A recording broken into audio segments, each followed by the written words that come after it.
شهر رمضان الذي أنزل فيه القرآن.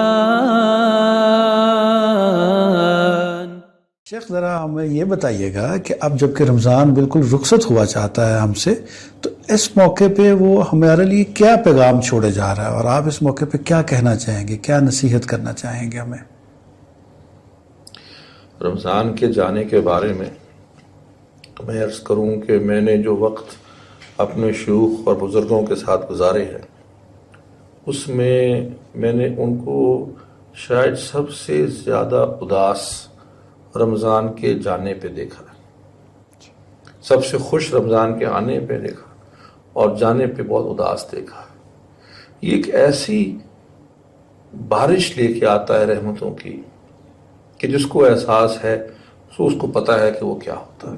اللہ ہمیں احساس عطا فرمائے، آمین. جیسے یہ ہمارے یہاں برسات نہیں آتی جی، مانسون جی، تو وہ ایک مہینہ تقریباً اس قدر بارش ہوتی ہے مسلح دھار، اور وہ ہر جگہ وہ رحمت بھی اس مہینے ایسی ملٹی پلائی ہو جاتی.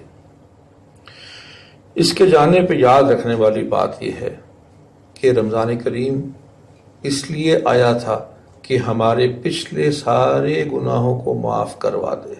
ہم اس کے ذریعے سے دیکھیے حضور نے کیا فرمایا صلی اللہ علیہ وسلم کہ وہ شخص کیسا بد نصیب ہوگا جو رمضان کو پالے اور ان دنوں کو پائے اور اپنے سارے گناہ بخشوا نہ لے. یہ مفہوم ہے ایک حدیث کا. تو ویسے ہی اس کو ایک تو بخشوانا ہے پچھلے، اور اگلے کی تیاری کہ آئندہ زندگی اللہ تعالیٰ کی رضا اور منشا کے مطابق گزارنے کی توفیق ہو جائے، اس عزم کے ساتھ کہ میں کروں گا. اور میں آپ سے عرض کروں کہ جو شخص عزم کر لے گا توفیق بھی اس کو ہی ملے گی. توفیق کوئی زبردستی نہیں دی جاتی کسی کو، یہ تو اپنے شوق اور ذوق کو اللہ تعالیٰ جس کا دیکھتے ہیں اس کو عطا کرتے ہیں. اللہ ہمیں بھی جذبہ بھی عطا فرمائے اور توفیق بھی عطا فرمائے. آمین.